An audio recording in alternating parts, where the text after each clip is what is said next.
Years after the Civil War ended, Confederate P.G.T. Beauregard conjectured that the Battle of First Manassas and all the other battles afterward were based on the, quote, gradual result of the operation of many forces, both opposing design and actual collision, modified more or less by the falls of chance, end quote. He thus rejected the idea of any supernatural intervention as a valid explanation for the outcome of any one battle. Ellen White, however, claimed to have seen an angel intervene in First Manassas and dramatically influence its outcome.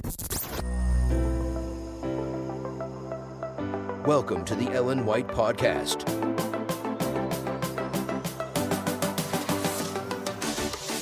Here is your host, Dr. Jud Lake. Hello, friends, and welcome back to the Ellen White Podcast. I'm continuing my series on the Civil War.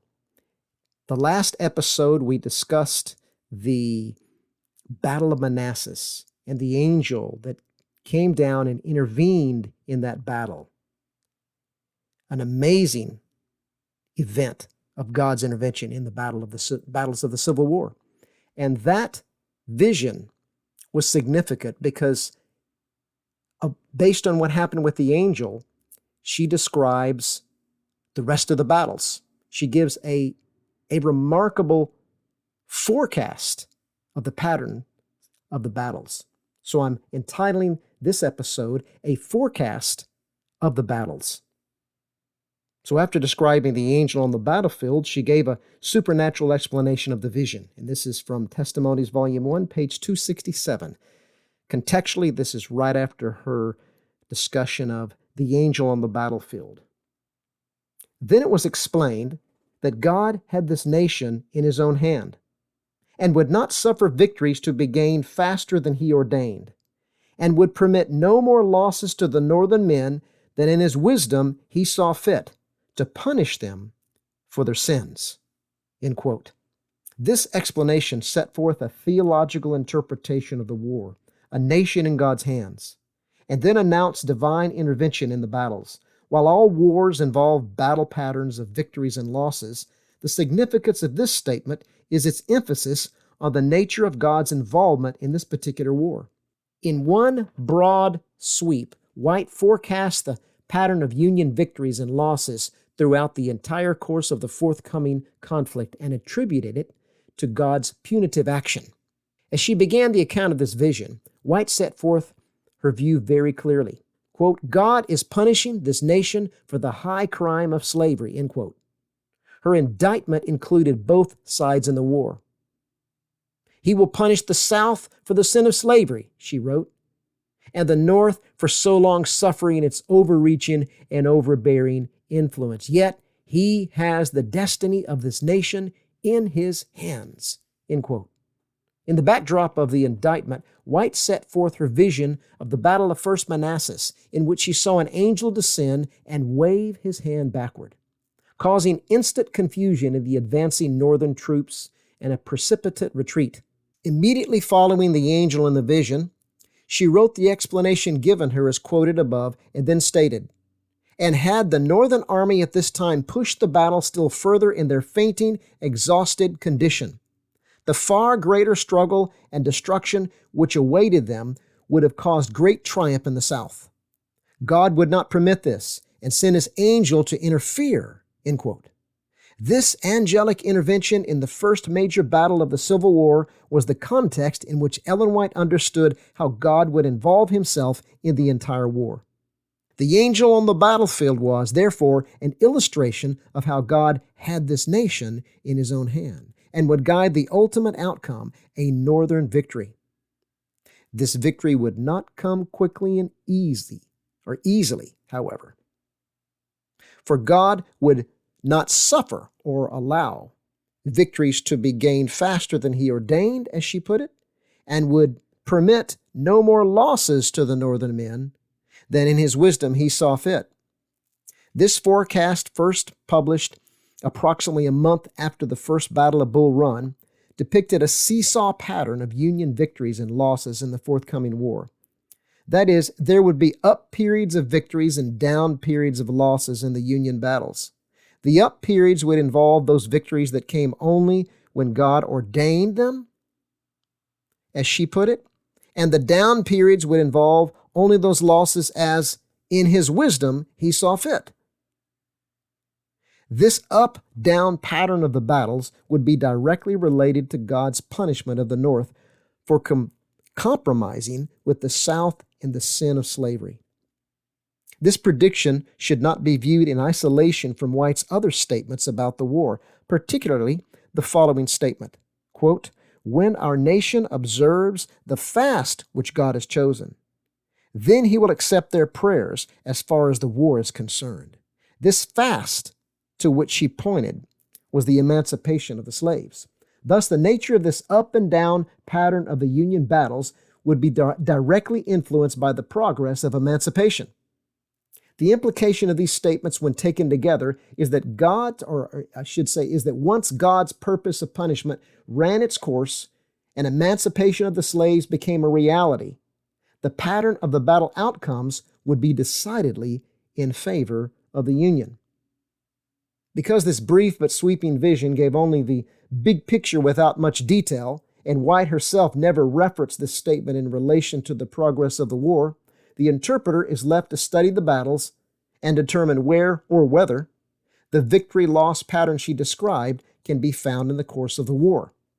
Now, this episode will therefore survey the rising and falling fortunes of the Union battles in relation to the story of emancipation. In a sense, I will tell the story of the war, but with the theological perspective of White's prophecy. Only the battles of significance are discussed. I don't have time to get into all of the details, the microcosm of the battles. In my own analysis, I found that this pattern is consistent. But for purposes of keeping this podcast at a decent length and time, I'm going to just cover the major battle patterns, which reflect, as I found, in many of the details. It should be noted that this is my own interpretation of the Civil War battles from the perspective of Ellen White's forecast.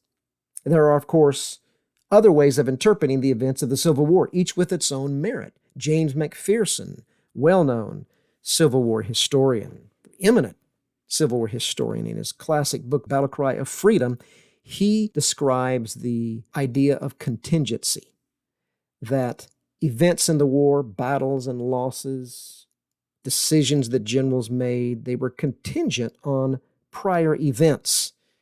And I can certainly respect that. I certainly respect McPherson's writings on the Civil War and have used them a lot in my own research and found them to be most helpful. And I resonate with that statement. But I'm coming at it more from a supernatural perspective. That is, this interpretation consists of a proposal where one could apply White's theological prognostication to the battles and political events of the war and therefore suggest only possibilities. We can't be dogmatic. I'm not trying to be dogmatic here and say this is how it happened because this was a fulfillment of Ellen White's prophecy. That's not something I want to push too far. But on the other hand, as a believer in Ellen White's prophetic gift, I see a striking occurrence in the patterns of the battles in the Civil War. They reflect her forecast.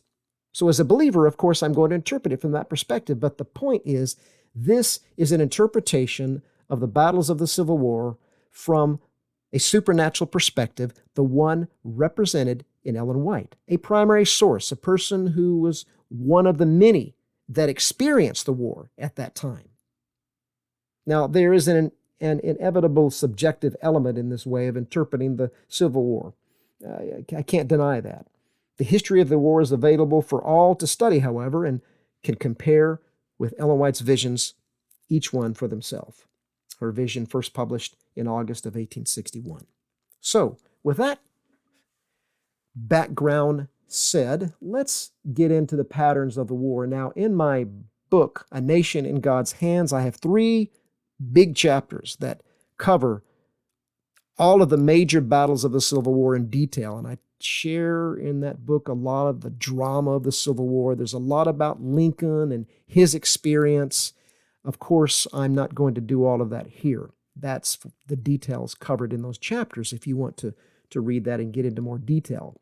Now I'm just going to summarize the major patterns of the war, of the battles from this perspective. So let's begin then with the early battles, the beginning battles of the war. There is a pattern that I see in the Union battles. So I'm going to look at the pattern of the battles year by year. So we're going to start with the battles in 1861. First Bull Run was the first major battle. There were some skirmishes prior to that, but in terms of a major battle, that was First Bull Run, fought on July 21. We already looked at that did you hear that? I almost said last class period, as if I'm teaching a class. I looked at that in the last episode. Right now, I've just began a new semester, and I'm in that mode of last class period, next class period, so sorry about that. But First Bull Run, July 21, it was a defeat. Remember, they were routed, the Union soldiers, and from Ellen White's perspective, it was due to the intervention of the angel. It was a defeat for the Union, a devastating defeat. Then you had Wilson's Creek on August 10. That was also a defeat. So the Civil War did not get off to a good start for the Union. Ball's Bluff, October 21, another defeat. And at this point, keep in mind that in relationship to emancipation, Lincoln's goal was to preserve the Union and not end slavery. And so you had no real sense of emancipation at work during this time. So you find this series of defeats, one after the other. And in the fall of 1861, George B. McClellan, the general that everybody believed was going to save the day, he builds up a massive Union army during the fall. He trains them well, but as we will see, he sat with them for a long time before he actually moved.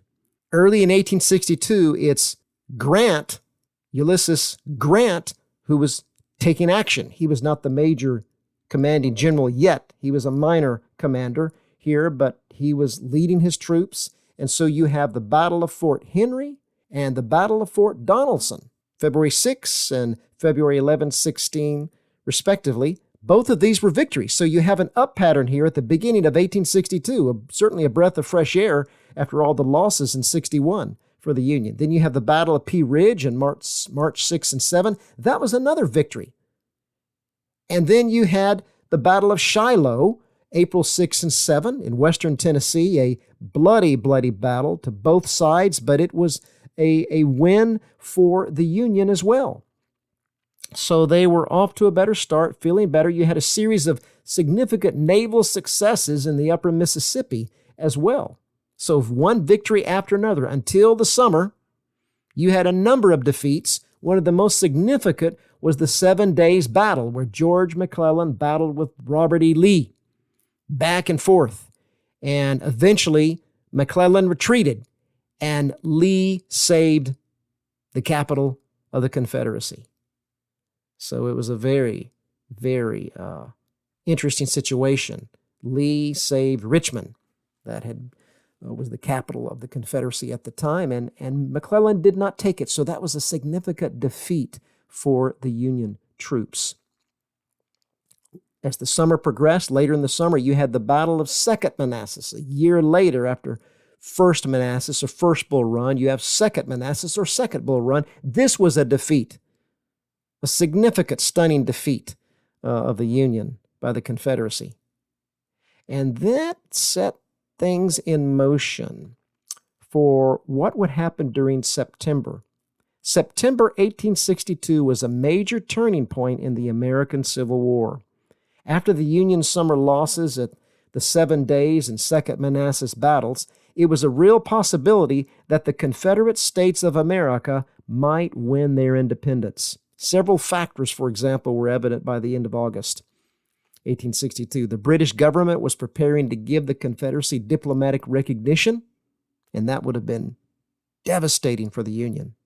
Confederate armies launched a major offensive into Maryland, Kentucky, and western Tennessee, and the Northern armies and citizens were demoralized. Lincoln, in fact, had shelled his Emancipation Proclamation to wait for a victory that might never come. He had proposed an early draft in that summer to his cabinet, and he shelled it. He was told, wait for a victory. Well, a victory did not seem to be coming at all, so he had shelled his Emancipation Proclamation. In the meantime, with the maneuvers of the troops, Lee went to Frederick, Maryland, and then took his armies away, and then McClellan eventually marched into Frederick, Maryland, after Lee had gone, and an incredible event happened. One of Lee's commanders carelessly left Special Order 191 by a campfire. And one of McClellan's commanders plopped down to relax, and he found this strange paper that was folding several cigars. And he opened it up and he read it, and to his amazement, he saw key generals in the Confederate Army and what they were supposed to do. And of course, they sent this up to the lines and authenticated it, and it was genuine.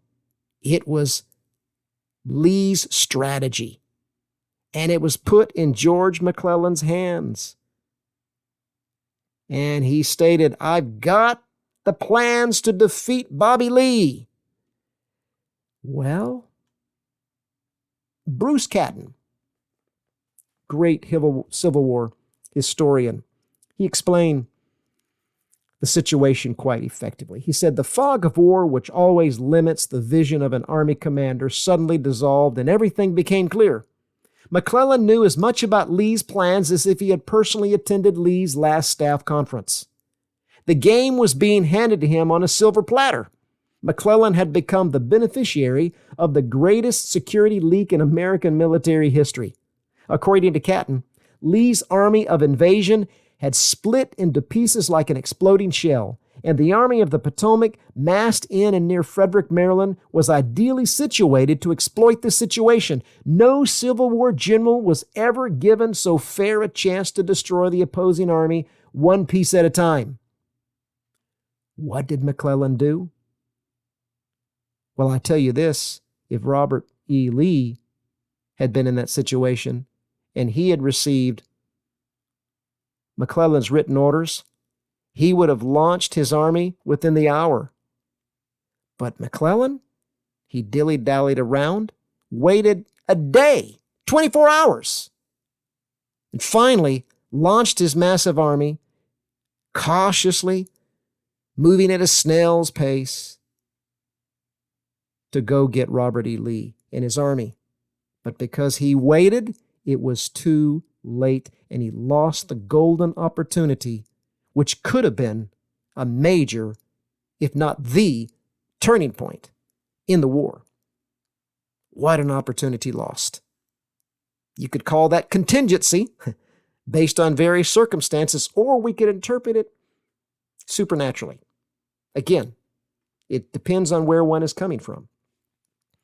So that led to the circumstances that eventually set things in motion for the bloodiest day in American history, the Battle of Antietam. Antietam was the bloodiest day of battle in American history, as I said, September 17, 1862, between Lee's army and McClellan's army. And I said this in an earlier episode, but I'm going to repeat it just to set forth again the significance of carnage at the Battle of Antietam. On that day, 6,500 to 7,000 men were killed in action. According to one estimate, approximately one man died every 5 or 6 seconds of the battle. The number of casualties in one day at the Battle of Antietam was nearly 4 times the number of casualties on D-Day, June 6, 1944. Twice as many people were killed and mortally wounded than were killed by the terrorist attacks on the United States on September 11, 2001. Indeed, the number of battle deaths in one day at Antietam exceeded the total battle deaths in all the other wars the United States fought in the 19th century. the War of 1812, the Mexican-American War, the Spanish-American War, and the Indian Wars. So this was a horrific day, and it was a Union victory. A marginal victory, but it was a victory. Interestingly, after the victory, McClellan dilly-dallied around and allowed Lee to escape. Lincoln even visited McClellan there and said, "Get your troops moved. If you don't, you're going to be a ruined man." McClellan didn't really listen to the president, and eventually he did lose his command. So the consequences of Antietam: number one, England backed off from intervening in the war and giving the Confederacy the diplomatic recognition that it so very much wanted. Two, the battle impacted the November elections. And three, the most important consequence of Antietam was that Lincoln now had the victory he needed to issue his Emancipation Proclamation. So he went before his cabinet. It's most interesting, the story as reported by those who were there, such as Simon Chase. He recorded the highlights of the discussion in his diary. He wrote, "I have thought a great deal," or he wrote, and he's quoting Lincoln here, what he remembered Lincoln saying. "I thought a great deal about the relation of this war to slavery," Lincoln told his cabinet. After mentioning the original draft of the Emancipation Proclamation he proposed back in July, the president said, "Ever since then, my mind has been much occupied with this subject, and I have thought all along that the time for acting on it might very probably come. I think the time has now come. I wish it were a better time. I wish that it were in a better condition. The action of the army against the rebels has not been quite what I should have best liked. But they have been driven out of Maryland, and Pennsylvania is no longer in danger of invasion." In the most solemn tone, Lincoln shared what was in his heart. "When the rebel army was at Frederick, I determined, as soon as it should be driven out of Maryland, to issue a proclamation of emancipation such as I thought most likely to be useful. I said nothing to anyone, but I made the promise to myself and," according to those around him hesitating a little, "to my Maker. The rebel army is now driven out, and I am going to fulfill that promise." Gideon Welles recorded in his diary that in the course of the long and earnest discussion, the president used the terms vow and covenant to describe his promise to himself and God. The victory at Antietam was thus an indication of the divine will, the president said. It was his duty to move forward in the cause of emancipation. His mind was made up, and he said God had decided this question in favor of the slaves. And of course, that was the release of the first draft of the Emancipation, and he would sign it the first day of that next year. And he signed it into history. But with regard to Antietam, interpreting this point in the war from Ellen White's August 1861 forecast, God had ordained the much-needed victory at Antietam. Its timing was delicate and precise, a moment in the war when so much hung in the balance. If the Union had lost this momentous battle, England would have intervened and given the Confederacy diplomatic recognition. The Union cause would have been defeated in the November elections, and most importantly, the character of the war and the future of slavery in the South would have remained unchanged without Lincoln's preliminary Emancipation Proclamation. But God, in his wisdom, as Ellen White put it, saw fit to give this victory to the Union in September 1862. It was the beginning of the end, a long and bloody end. So we can describe, as many historians do, Antietam, the Battle of Antietam, was the first major turning point in the war. Very important victory, although a marginal victory in terms of what it accomplished, it was very significant. So back to the beginning of 62, you see the series of victories in the winter, spring. Then you have the defeat of the 7 Days Battle, Second Manassas. Then you have another up pattern of victory with Antietam, very significant. But guess what? Right after that, a major defeat for the Union. Up and down, up and down. That's the pattern here. The Battle of Fredericksburg on December 13, a rare battle fought during the cold. They usually waited till better weather, the summer, spring, fall. But this one was fought in the winter, and it was a cold day. Fredericksburg was a disaster. Lee had his troops entrenched on the ridge there at Fredericksburg, and the Union armies just went up against them, foolishly charged up that ridge, and they were literally mowed down. If you were on a ridge, you had the high ground in the Civil War, you had a distinctive advantage, and Lee took that advantage and mowed down the Union troops at Fredericksburg. It was a devastating defeat with massive loss of life. You had another battle not too long after that, the latter part of December. Stones River, Lincoln had told him, even though it's cold, you move on and you fight. And they did that. And Stones River in the larger Nashville, Tennessee area, this was a very marginal victory. Percentage-wise, it was a battle of great casualty and loss of life on both sides. It was actually, you could describe it as a draw, but it was a marginal victory, very marginal victory, but nevertheless a victory that the Union needed in terms of the morale. Lincoln, he described himself as being in hell after Fredericksburg, but Stones River was very encouraging to him. But again, throughout 62, you see this up and down, and it seems to reflect the progress of emancipation. It was just beginning.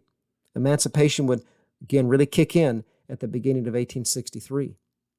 And Lincoln called a second fast, day of fasting and prayer for the nation, in that spring in April. And the nation prayed, and they fasted.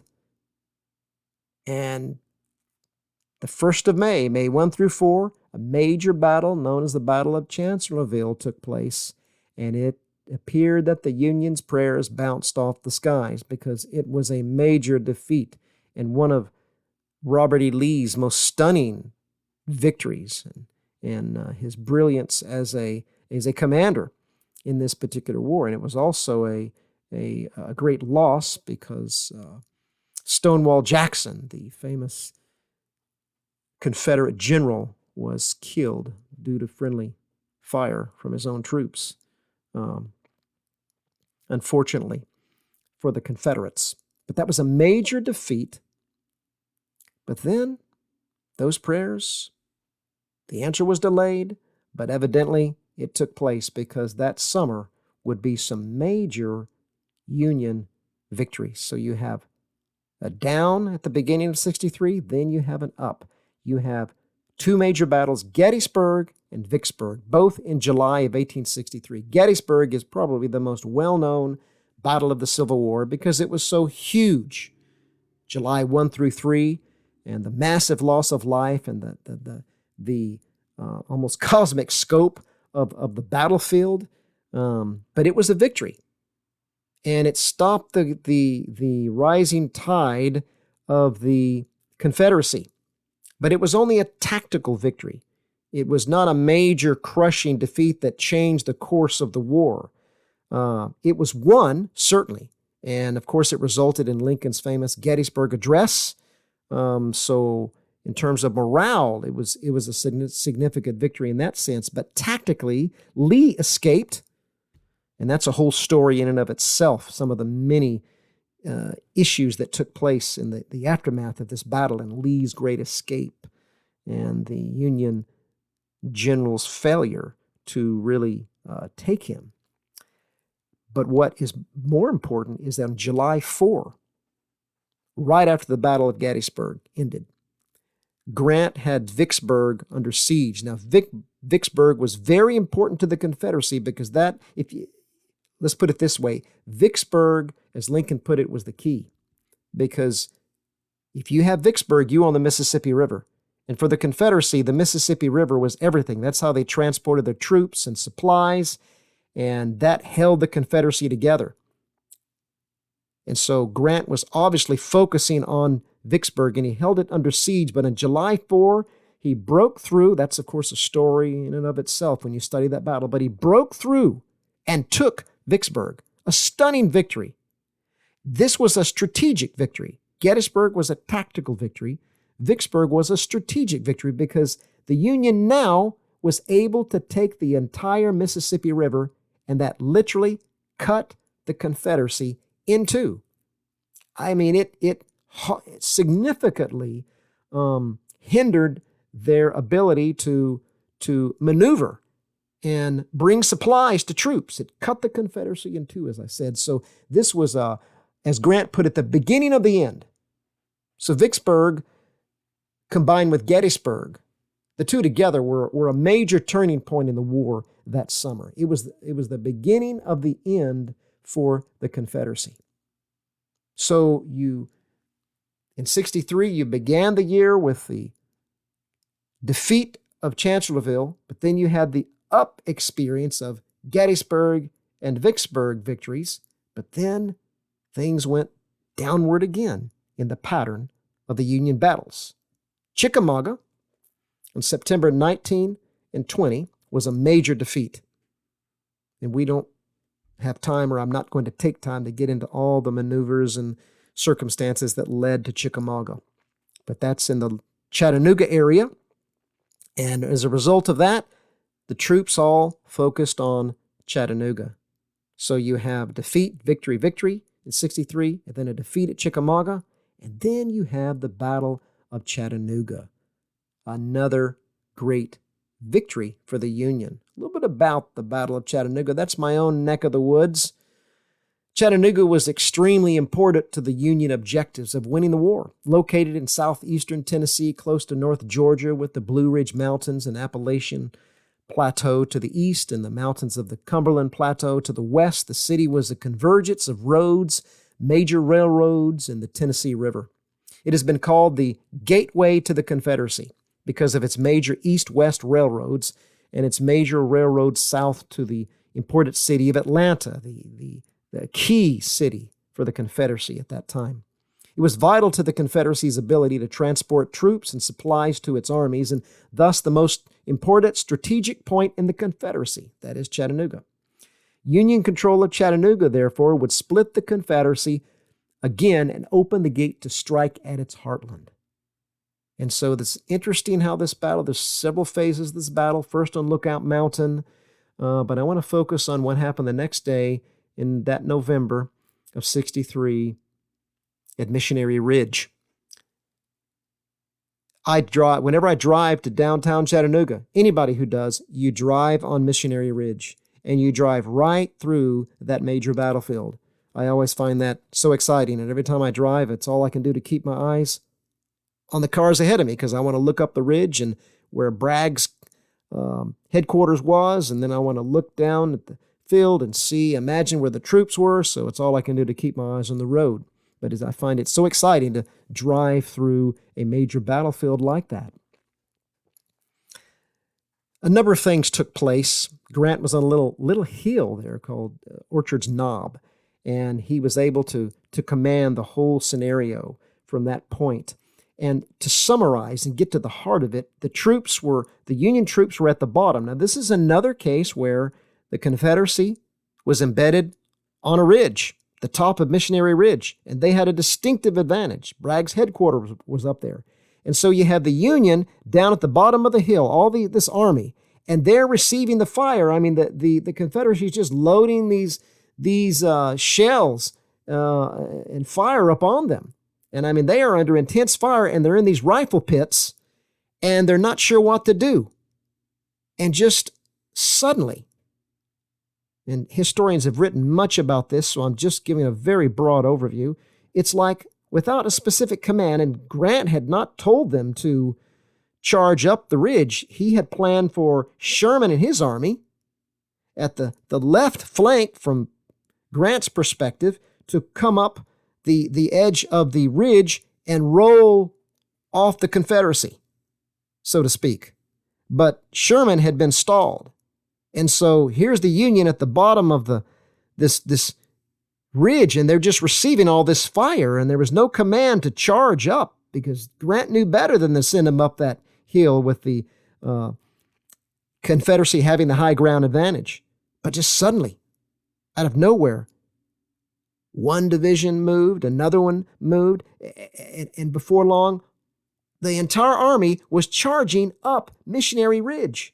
And the miraculous outcome is that they got to the top, there was a skirmishing and fighting and firing, and they routed the Confederates. The Confederate army that was embedded up there, they left and they ran the other way.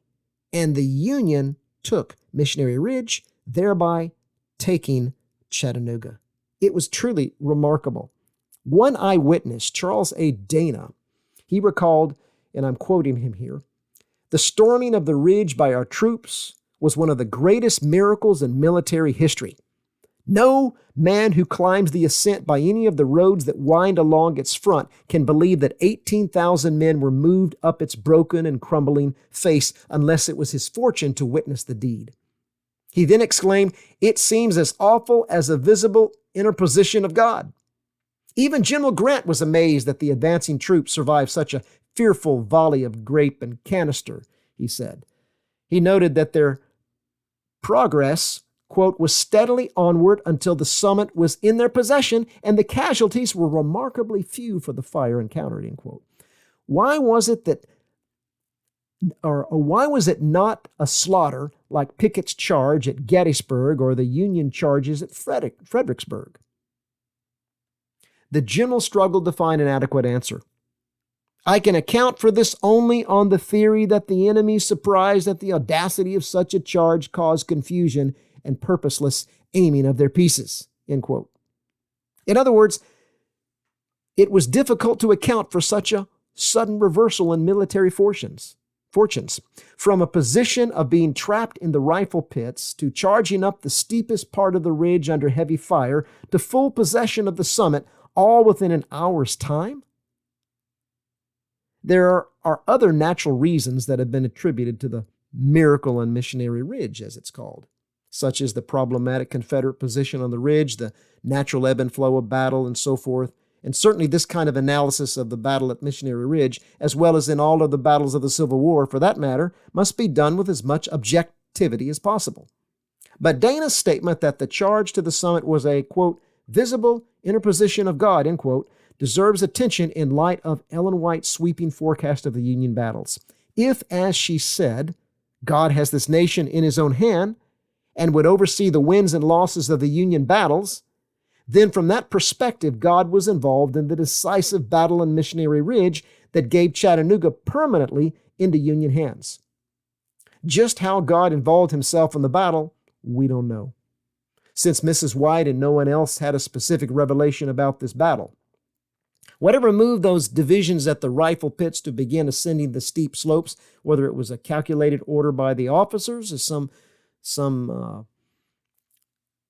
eyewitnesses put it, or the impulse of the soldiers, or a combination of both, or some supernatural influence, it was an act of divine providence, as many believers of that era would say. Is it possible that, similar to the Union rout at First Bull Run, there was a supernatural presence in that intensified the panic in parts of the Confederate line on Missionary Ridge and also influenced the Union Army's difficult and dangerous charge up to the ridge? The answer, of course, depends on one's worldview and knowledge of the battle itself. Admittedly, there are several solid natural reasons why Bragg's line on that ridge was not as strong as it should have been and made it vulnerable to enemy penetration. Nevertheless, Bragg's army should have made a better stand with their advantage of high ground.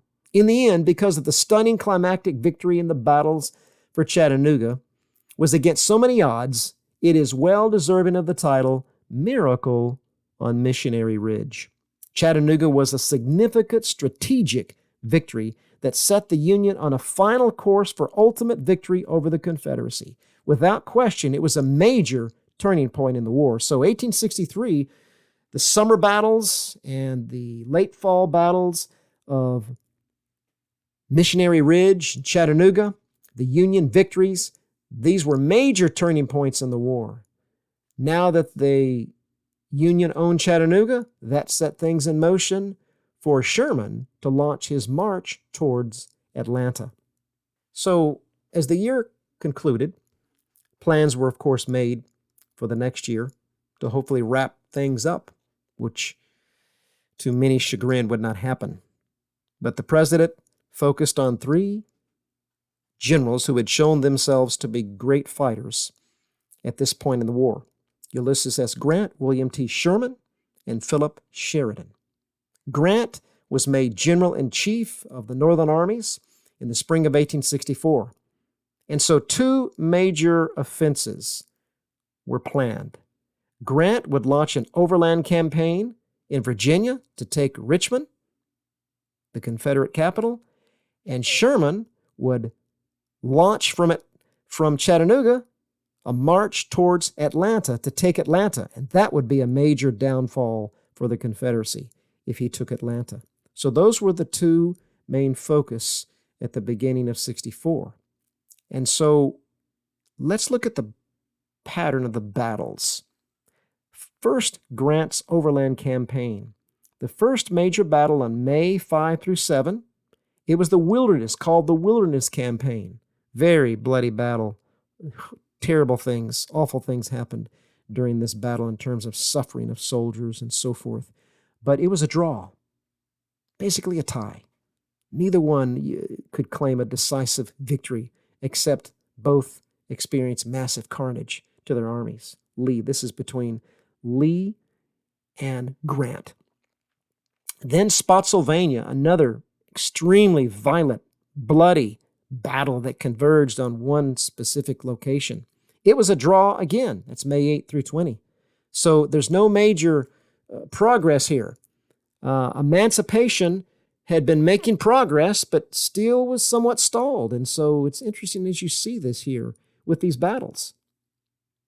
So the Wilderness was a draw. Spotsylvania was a draw. Cole Harbor, a major offensive on June 1 through 3, ended in bloody defeat for the Union. So you had some down times here, down battles, losses. And then Grant eventually made it, and I'm not covering all the major battles of the Overland Campaign, but let's just jump to Petersburg on June 15 through 18. That was a draw. Grant was not able to take Petersburg.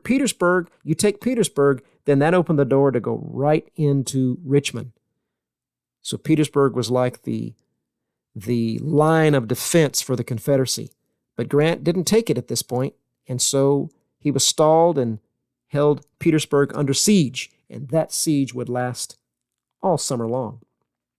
So then we shift to Sherman in his march towards Atlanta. A series of battles took place as he went back and forth with the Confederate General Johnston. It was very interesting as you study that. We won't take time to get into all of the details, but you can see clearly the up and down pattern within that campaign itself as you look at the details. A major defeat was Kennesaw Mountain on June 27. They went back and forth, and even the Confederacy changed generals. It was a tough time for the Union. And then you have a defeat at the Crater in the Petersburg area as well, the Battle of the Crater. So by the midsummer, Sherman had made it to Atlanta, but he was stalled. So he held Atlanta under siege. He was stalled at Atlanta. Grant was stalled at Petersburg. There was no progress. So the summer was a time of discouragement and low morale for the Union. There was no progress. And this was an election year. And so that meant Lincoln was running for re-election. And guess who his opponent was? George McClellan, whom he had fired earlier in the war. McClellan was the Democratic candidate, and of course Lincoln was the Republican candidate. And at that point, McClellan's campaign was gaining a lot of steam. He was highly critical of Lincoln. Things were not looking good in the war. The bloody Overland Campaign with Grant and no real progress, stalled at Petersburg, and the same with Sherman. And Lincoln, in his private correspondence, he had all but given up. He believed this was going to be a stunning loss. He was going to lose the presidency, and McClellan would win. McClellan had an entire different philosophy. McClellan would have made peace with the Confederacy and allowed them to keep their slaves, keep the institution of slavery, and it would have been a whole different administrative approach. So if Lincoln had lost, it would have been devastating. But it didn't look like things were going to work. Victory did not seem to be in sight. Lincoln called another day of fast and prayer, his third call to the nation for prayer and fasting. And the nation prayed, and they fasted, and things didn't look good. Remained quiet.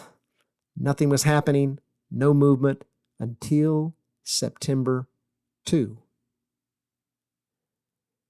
Lincoln got the best news he probably ever heard in the Civil War. Sherman took Atlanta. He broke through the line, went into Atlanta, and took it. And he shared that with Lincoln, and the news, it hit the North. It was like a shot of adrenaline. The newspapers lit up. Everyone was overwhelmed with joy.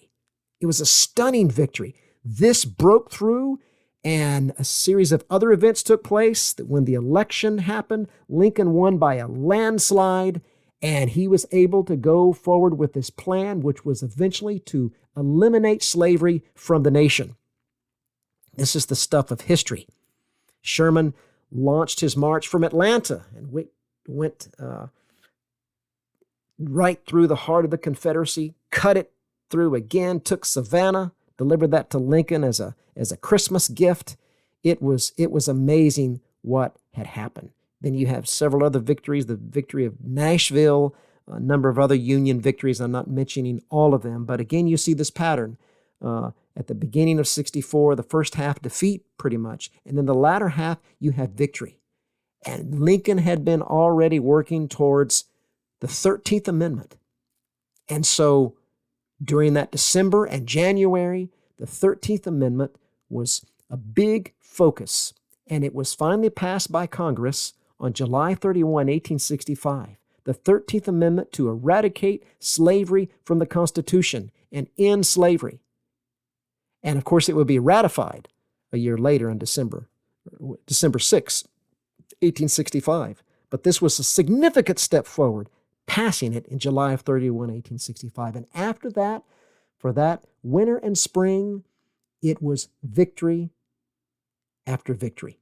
Sherman's march, January march through the Carolinas, victory, just sliced the Confederacy in two once again, destroyed all of their resources.